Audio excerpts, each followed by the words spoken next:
오늘은 세계 성만찬 주일로 전 세계 교회가 연합해서 지키는 주일입니다. 전 세계에 있는 성도들이 언어가 다르고 피부색이 다르고 문화가 다르지만 오늘을 성만찬 주일로 지킴으로써 그리고 예수 그리스도를 구주로 고백함으로써 전 세계 모든 그리스도인들이 하나님 안에서 한 형제요, 자매요, 가족이라는 사실을 확인하게 됩니다. 우리가 신앙생활하면서 꼭 참여해야 될 두 가지 교회 예식이 있지요. 그 중에 하나는 예수 믿지 않던 사람들이 예수님을 나의 구주로 고백함으로써 하나님의 자녀요, 교회의 일원이 되었다라는 것을 확인하는 세례 예식이 있고, 또 다른 하나는 바로 성찬이 있습니다. 그래서 오늘 이 시간에는 세계 성만찬 주일에 하나님께 주신 말씀을 통해서 성찬이 지니고 있는 의미를 되새기고 동시에 성찬 예식을 통해서 하나님의 은혜와 사랑을 나누고자 합니다. 성찬은 예수님께서 십자가에서 달리기 전날 밤 제자들과 함께 최후의 만찬을 가지시면서 그 자리에서 새롭게 제정한 것부터 시작이 됩니다. 예수님과 제자들이 함께 모였던 그날 밤, 그 밤은 매우 의미 있는 날이었습니다. 왜냐하면 그날이 바로 유월절이었기 때문이죠. 누가복음 22장 13절에 이렇게 되어 있습니다. 그들이 나가 그 하신 말씀대로 만나 유월절을 준비하니라 라고.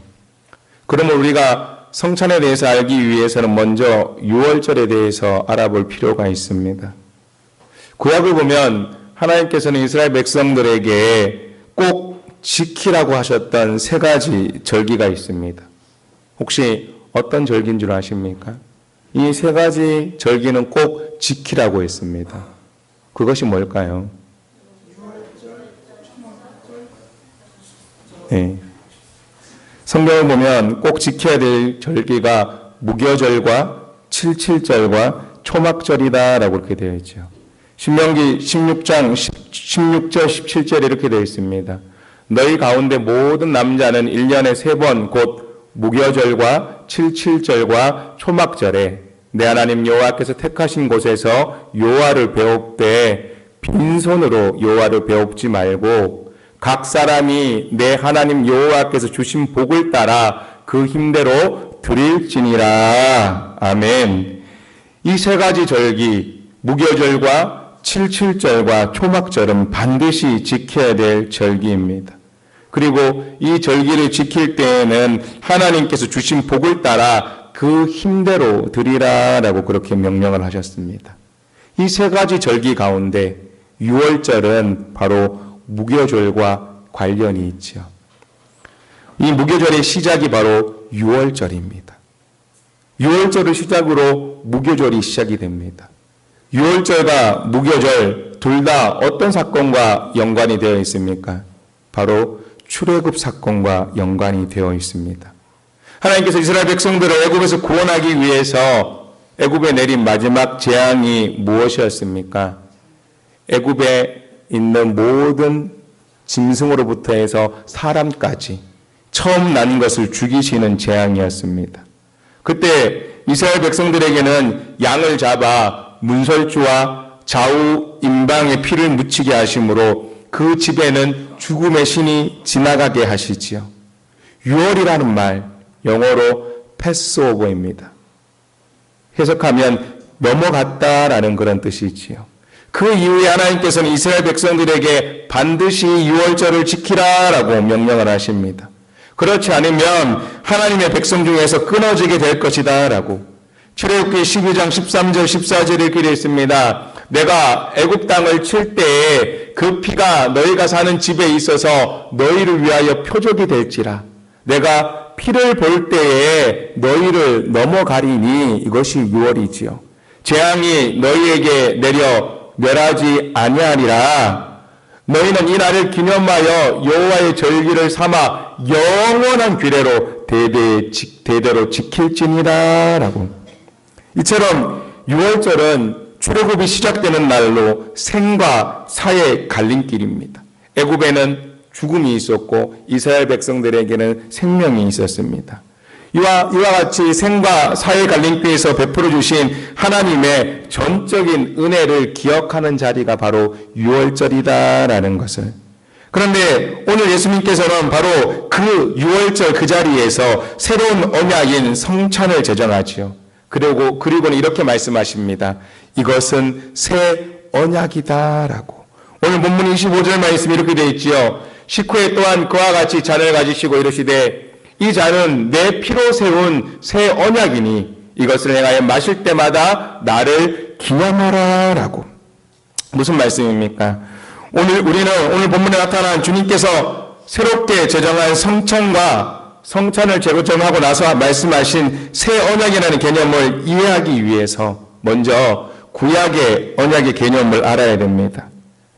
그동안 이스라엘 백성들과 맺었던 하나님의 계약, 언약, 약속은 무엇이었습니까? 예레미야 31장 33절부터 34절 이렇게 되어 있습니다. 그러나 그날 후에 내가 이스라엘 집과 맺을 언약은 이러하니 곧 내가 나의 법을 그들의 속에 두며 그들의 마음에 기록하여 나는 그들의 하나님이 되고 그들은 내 백성이 될 것이라 여호와의 말씀이니라.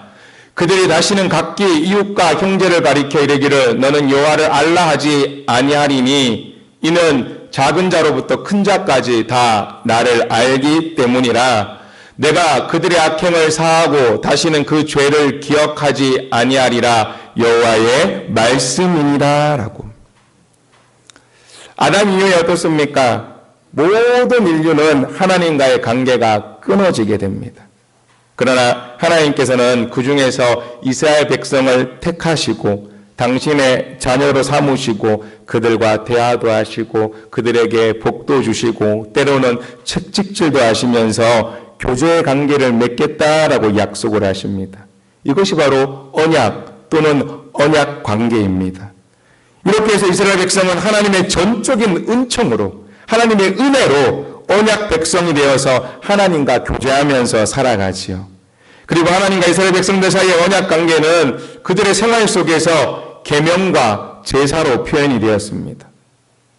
왜냐하면 하나님은 죄를 미워하시기 때문입니다. 그렇기 때문에 죄인은 어떻습니까? 하나님과 교제할 수 있습니까? 교제할 수 없지요.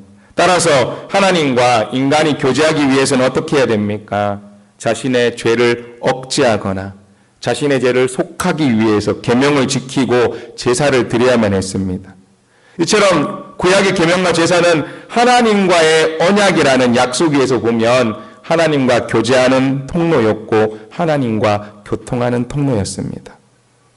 그런데 어떻습니까? 이스라엘 백성들은 그렇게 하나님께서 은총의 통로로 주신 하나님과의 교제 방법을 소중하게 여기지 않았습니다. 그래서 죄를 짓고 제사를 드리고 또 죄를 듣고 또 제사를 드리고 또 죄를 짓고 또 제사를 드리고 이 일을 계속해서 반복했다라는 것입니다. 하나님과의 약속을 계약을 소중하게 여겼다라면 계속해서 반복되는 죄를 짓지 않아야 됐는데 계속해서 죄를 짓고 제사만 드리면 된다라고 생각을 했습니다.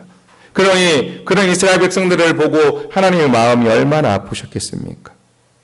인간이 하나님의 말씀에 순종하지 아니하고 죄를 밥 먹듯이 반복합니다. 그리고 그런 다음에 어떻게 합니까? 그 죄에 대해서 하나님께 계속해서 피 흘림의 제사를 드림으로 하나님과의 관계를 이어가려고 합니다. 그런데 하나님 입장에서는 그것을 원치 않았습니다. 이스라엘 백성들이 하나님의 말씀에 순종하고 죄를 짓지 않기를 원했는데 이스라엘 백성들은 생각하기를 내가 죄를 지어도 짐승을 잡아서 피 흘리고 제사만 드리면 된다라고 생각했기 때문에 그 죄를 계속해서 반복을 했다라는 것이죠. 하나님께서 그들에게 피 흘림의 제사를 주신 것은 하나님과의 관계를 회복하기 위한 수단으로 주신 것이지 그것을 계속해서 이용하라고 주신 것은 아니었다라는 것입니다. 그리고 이것은 오늘도 동일하다라는 것을 깨달으시길 바랍니다. 오늘 나는 어떻습니까? 죄를 짓고 하나님 앞에 나와서 자백하고 하나님 앞에 회개했으면 어떻게 해야 됩니까? 다시는 똑같은 죄를 범하지 않아야 되는데 또 어떻습니까? 또 하나님 앞에 똑같은 죄를 짓고 또 하나님 앞에 와서 자백합니다. 내가 자백하면 하나님께서 용서해 주신다고 했으니까 나는 무한 반복해서 똑같은 죄를 져도 괜찮다라고 생각을 하면서 그렇게 살아간다라는 것이죠. 그러나 하나님께서는 그와 같이 계속해서 죄를 반복하는 것을 싫어한다라는 것을 깨달으시길 바랍니다. 결국은 하나님께서 그렇게 그들이 피 흘리는 제사를 드리는 것 싫어해서 취하신 결단이 있지요. 그것이 뭡니까? 바로 예수 그리스도를 이 땅에 보내시는 것이었습니다. 더 이상 짐승을 잡아서 피 흘리는 제사를 그만하기 위해서 당신의 아들 예수 그리스도를 십자가에 달리게 하여 제물로 드림으로써 단 한 번에 모든 제사를 완성을 했지요. 히브리서 10장 10절부터 14절에 이렇게 되어 있습니다.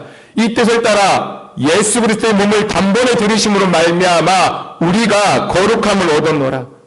제사장마다 매일 서서 섬기며 자주 같은 제사를 드리되 이 제사는 언제나 죄를 없게 하지 못하거니와 오직 그리스도는 죄를 위하여 한 영원한 제사를 드리시고 하나님 우편에 앉으사 그 후에 자기 원수들을 자기 발등상이 되게 하실 때까지 기다리시나니 그가 거룩하게 된 자들을 한 번의 제사로 영원히 온전하게 하셨느니라. 아멘. 예수 그리스도의 십자가 사건은 구약의 제사와 같이 하나님의 언약에 기초한 것입니다. 하나님과 교제할 수 있는 완전한 방법이 예수 그리스도의 십자가라는 사실을 믿으시길 바랍니다. 그 이전까지는 어떻습니까? 계속해서 양을 잡고 또 제사를 드리고 또 제사를 드렸습니다. 그런데 하나님께서는 예수 그리스도를 제물로 삼으심으로 말미암아 이 한 번의 제사로 모든 것을 온전하게 만드셨습니다. 1500년 전 6월절 어린 양의 피로 이스라엘과 언약을 맺으셨던 예수님께서 온 인류를 향해서 새 언약을 세우십니다. 우리 주님께서는 자신의 피로 온 인류를 구원하실 새 언약을 세우시고 제자들에게 그것을 기념하라 라고 말씀하십니다. 이처럼 예수 그리스도의 피의 새 언약을 믿고 성찬에 참여하는 사람들은 구원을 얻습니다. 그러면 우리가 성찬에 참여하는 것이 곧 구원의 증표라는 것을 믿으시길 바랍니다. 예수 그리스도의 십자가는 하나님의 새로운 언약입니다. 구약에 이미 있던 언약과 비교해 볼 때 새 언약이 되는 것을 우리는 알아야 됩니다. 오늘 본문 25절 말씀 우리 다시 한번 함께 읽습니다. 시작. 식후에 또한 그와 같이 잔을 가지시고 이르시되 이 잔은 내 피로 세운 새 언약이니 이것을 행하여 마실 때마다 나를 기념하라 하셨으니 아멘. 어떻습니까? 내 피로 세운 새 언약이다라고. 이 말씀에 대해서 마태복음과 마가복음에는 언약의 피다라고 분명하게 표현을 하고 있습니다. 마가복음 14장 24절에는 이르시되 이것은 많은 사람을 위하여 흘리는 나의 피, 곧 언약의 피니다라고. 마태복음 26장 28절에는 이것은 죄사함을 얻게 하려고 많은 사람을 위하여 흘리는 바 나의 피, 곧 언약의 피다라고 말씀하고 있습니다. 이제 옛 언약인 율법의 제사의법의 시대는 끝이 나고 새 언약의 시대가 도래를 했습니다. 그러면 우리는 이 새 언약의 개념을 알아야 된다라는 것이죠. 음성조항교회 성도 여러분, 옛 언약과 새 언약이 어떤 차이가 있습니까? 첫 번째로 옛 언약은 짐승의 피로 하나님과 교제를 시도했다라면 새 언약은 예수 그리스도의 피 십자가의 사건으로 교제가 이루어집니다. 두 번째로 옛 언약은 율법을 지킴으로 교제가 이루어졌지만 새 언약은 당신의 아들을 제물로 드린 그 십자가 사건을 믿음으로 교제가 이루어집니다. 세 번째로 옛 언약은 하나님과 이스라엘 백성들과 맺은 언약이라면 새 언약은 영적 이스라엘 백성들과 맺은 언약입니다. 쉽게 말해서 이겁니다. 옛 언약의 기준으로 얘기하면 우리는 언약 백성입니까? 아닙니까? 아닙니다. 그런데 새 언약을 주심으로 말미암아 누구든지 예수 그리스도를 영접하기만 하면 새 언약의 약속과 축복 안으로 들어가게 되는 줄 믿으시길 바랍니다. 옛 언약이 이스라엘 민족이라는 그런 테두리 안에서 시행이 된 것이다라면 새 언약은 민족을 초월해서 세상 모든 사람들에게 복음이 됩니다. 따라서 옛 언약과 새 언약을 비교해 볼 때 옛 언약은 새 언약의 그림자라고 할 수가 있죠. 새 언약은 모든 민족에게 복음입니다. 예수 그리스도의 탄생과 그의 십자가 죽음이야말로 모든 인류에게 생명의 복음이 된다라는 것을, 따라서 주님께서 새롭게 제정한 새 언약인 성찬 역시 복음이다라는 것을 믿으시길 바랍니다. 그래서 오늘 본문 26절에 뭐라고 되어 있습니까? 너희가 이 떡을 먹으며 이 잔을 마실 때마다 주의 죽으심을 그가 오실 때까지 전하는 것이니라 라고. 그렇기 때문에 주님은 제자들에게 이렇게 말씀하셨다라는 것이죠. 이것을 행하여 나를 기념하라 라고. 이 말씀 너무나도 중요한 말씀입니다. 왜냐하면 기독교 역사 2000년 동안 이 말씀 때문에 예수님께서 말씀하신 기념하라라는 이 말씀, 그것이 도대체 무슨 의미냐, 무슨 뜻이냐, 이것으로 수없는 논쟁이 이루어졌습니다. 그것이 단순한 기념이냐, 상징이냐, 화채냐, 여러 가지 논란 속으로 많은 세월을 보냈기 때문이죠. 초기 기독교 교인 로마 가톨릭 교회는 성찬을 행할 때 그것을 화채다라고 얘기를 합니다. 따라서 합니다. 화채. 주무십니까? 다시 한번 하겠습니다. 화채. 화채라고 해서 수박 화채가 아닙니다. 될 화자, 몸채자, 몸이 된다라는 것이죠. 로마 가톨릭에서는 이것을 문자 그대로 믿었습니다. 24절 말씀이 이렇게 되어 있습니다. 축사하시고 떼어 이르시되 이것은 너희를 위하는 내 몸이니, 이 말을 그대로 믿었다라는 것입니다. 여러분, 이 말씀 어떻게 생각하십니까? 예수님께서 제자들과 함께 최후의 만찬을 나눕니다. 그리고 기도하신 이후에 말씀하시죠. 이것은 너희를 위해서 주는 내 몸이다 라고. 빵을 가지고 기도하시고 나서 제자들에게 주시면서 말씀하십니다. 이것이 내 몸이다 라고. 여러분 어떻습니까? 그 빵이 주님의 몸입니까? 믿어야 됩니까? 말아야 됩니까? 기도했을 때 그 빵이, 그 떡이 예수님의 몸으로 변했습니까? 주님의 몸이라고 상징하는 것입니까? 도대체 뭡니까? 초기 그리스도인들은 예수님의 말씀을 문자 그대로 믿었습니다. 그래서 어떻게 생각합니까? 성찬할 때 사제가 기도하고 나면 그 즉시 그 빵은 주님의 몸이 되는 것이다. 그렇지 않고서야 예수님께서 이것이 내 몸이다 이렇게 말씀하셨겠는가? 거기서 나온 것이 바로 화채설이죠. 몸이 되었다라는 것입니다. 그래서 오늘까지 캐톨릭 교회는 이 화채설을 주장하면서 성찬을 행하고 있습니다. 그런데 세월이 흘러서 중세 종교개혁 시대에 왔을 때 종교개혁자 중에 한 사람인 즈빙글리가 이 주장에 대해서 반발을 하죠. 어떻게 그럴 수가 있느냐? 말도 안 되는 소리다. 어떻게 빵이 진짜 살이 되고 포도주가 진짜 피가 되느냐? 그것은 미신이다. 성찬에서 떡과 포도주를 놓고 기도했다 하더라도 그것은 진짜 살과 피로 변하는 것이 아니라 그저 단순히 상징일 뿐이다. 이것은 주님의 몸과 주님의 피를 상징하는 것이다. 그러므로 주님의 몸인 떡을 받으십시오. 주님의 피인 포도주 잔을 받으십시오. 라고 해야 된다고 주장을 하죠. 이를 가리켜서 기념설이라고 이야기를 합니다. 그러나 종교개혁자 중에 한 사람인 존 칼빈은 성찬을 또 다르게 봅니다. 만일 성찬에서 기도하고 떼어진 떡이나 나누어진 포도주가 단순히 기념하는 것이다라면 그것이 도대체 무슨 의미가 있느냐 하는 것이죠. 특별히 영적으로 무슨 의미가 있느냐라고. 단순히 기념하는 것이다라면 굳이 오늘 성찬을 행할 필요가 있겠느냐. 그래서 그는 주장을 합니다. 새 언약을 기초로 해서 성찬에서 기도하고 떡을 떼거나 잔을 나누는 것은 단순히 기념만 하는 것이 아니라 바로 그때 하나님의 능력이 영적으로 반드시 임재하는 것이다. 그래서 기도하고 성찬을 행하면 하나님께서 반드시 역사하셔서 사단도 물러가고 때로 질병도 낫기도 하며 때로 신령한 성령의 은사를 받기도 하고 우리가 추측할 수 없는 하나님의 놀라운 역사가 일어나는데 그것은 다 성찬에 하나님의 능력이 영적으로 임하기 때문이다라고. 이것을 가지고 영적 임재설이다라고 얘기를 하죠.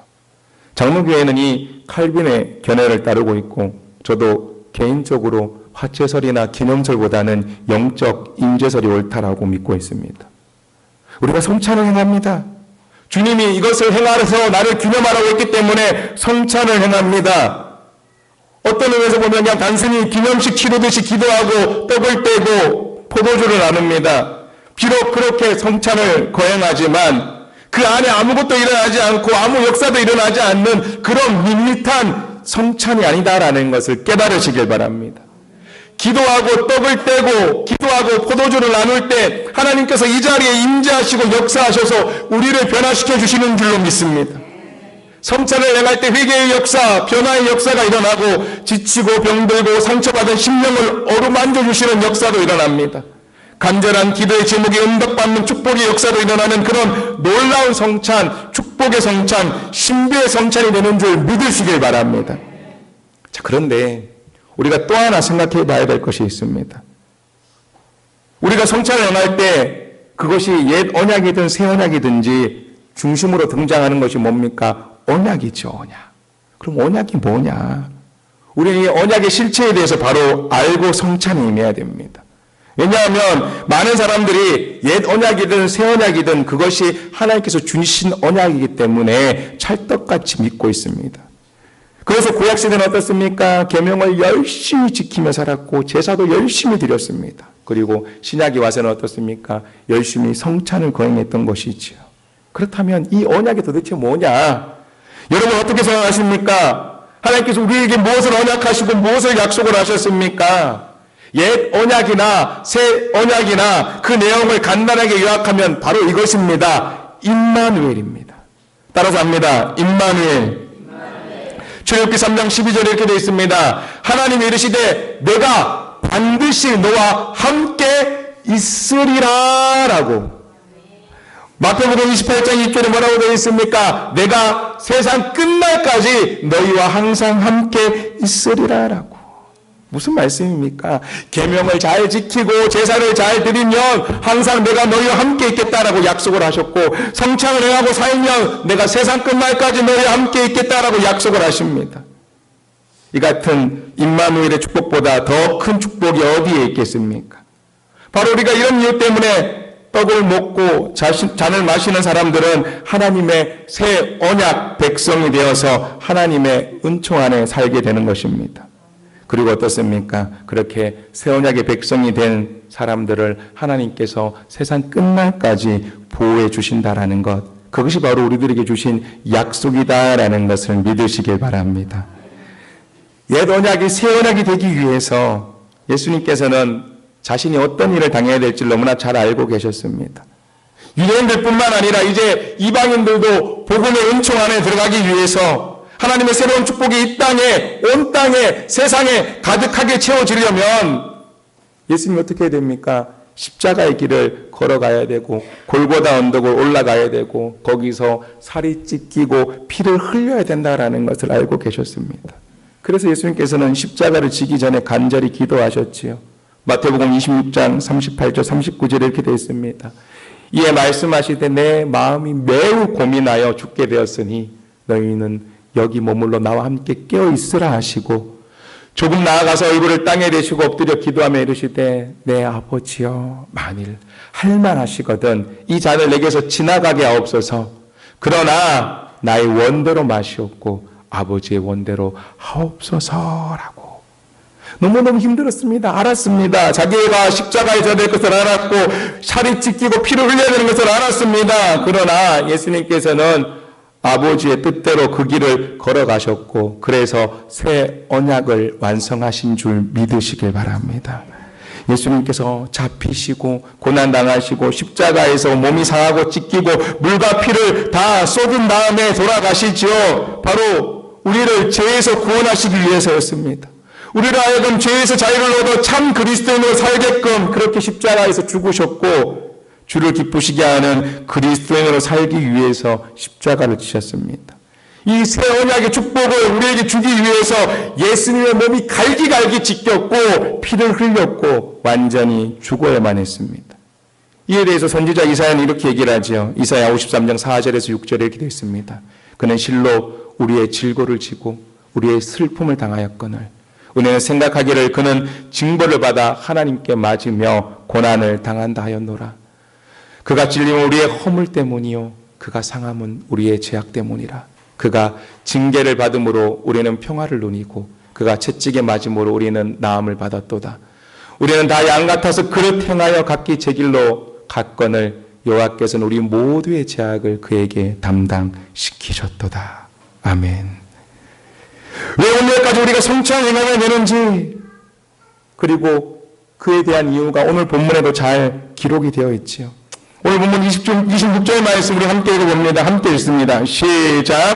너희가 이 떡을 먹으며 이 잔을 마실 때마다 주의 죽으심을 그가 오실 때까지 전하는 것이니라.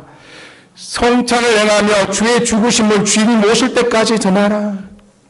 주님의 피로 세운 새 언약을 성찬을 행할 때마다 모든 세대, 모든 사람들에게 전파하라. 그것이 예수님께서 원하셨던 일입니다. 그래서 주님의 명령을 받은 우리는 어떻습니까? 2000년이 지난 지금까지도 끊임없이 성찬을 행하고 있습니다.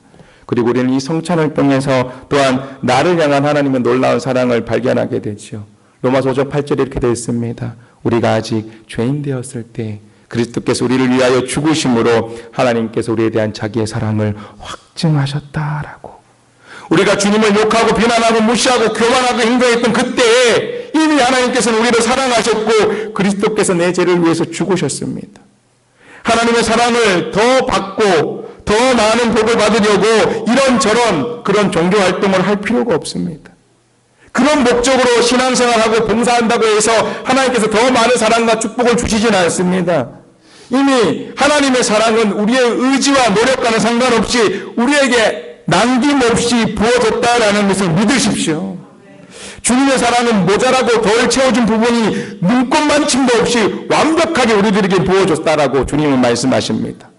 다만 우리가 하나님 앞에 나와 예배하고 봉사하는 것은 뭡니까? 그 하나님의 사랑을 알아가면 알아갈수록 너무너무 감사하기 때문에 하나님을 기쁘시게 해드리기 위해서 하는 행위이지 더 많은 복을 받고 더 많은 사랑을 위해서 하는 행위는 아니다라는 것을 깨달아야 됩니다. 그러므로 우리는 우리에게 다가오신 주님의 사랑을 감사하며 받아야 되며 더 기쁘게 하나님께 영광 돌리는 삶을 살아야 될 줄로 믿습니다. 주안교회 성도 여러분, 이제 오늘 말씀을 맺으려고 합니다. 오늘 이제 우리가 성찬을 행할 텐데 성찬은 이처럼 우리를 구원하기 위해서 십자가 위에서 살을 찢기고 피를 흘리신 주님의 살과 피를 기념하는 의식입니다. 그러나 단순히 기념만 하는 것이 아니라 그 안에 주님께서 임재하신다라는 것을 믿으시길 바랍니다. 우리가 오늘 성찬에 참여하는 것은 마땅히 죽어야 될 내 죄 때문에 하나님께서 스스로 목숨을 주셨다라는 그런 믿음의 고백이기도 합니다. 우리가 성찬을 통해서 주님께 나아갈 때 하나님께서는 성찬을 통해서 우리들에게 더 큰 은혜를 주실 줄로 믿습니다. 과거에는 이스라엘 백성만 언약의 백성이었지만 이제는 우리도 십자가 아래에서 십자가를 통해서 십자가와 함께 새 언약의 백성이 되었습니다. 이제 하나님의 백성이 되었기에 주님께서 주신 말씀, 이것을 행하여 나를 기념하라는 말씀에 순종해서 과거에는 이방인이었던 우리가 예수 그리스도의 십자가 보혈을 의지하고 주님 앞에 나와 믿음으로 성찬을 거행할 때 하나님의 약속의 자녀가 받는 놀라운 축복을 받아 누리게 될 줄로 믿습니다. 오늘 우리가 드리는 성찬 가운데 하나님께서 임재하실 줄로 믿습니다. 여러분 모두가 성찬을 통해 하나님을 만나는 경험을 누리시고 하늘의 평안을 맛보십시오. 그리고 세상 끝날까지 주님께서 주신 말씀을 잊지 말고 다시 한번 내 마음속 깊이 새겨놓으십시오. 오늘 주님께서 우리들에게 말씀하십니다. 이것을 행하여 나를 기념하라 라고. 함께 기도합니다. 사랑의 주님 감사합니다. 오늘 주님 앞에 나와 저희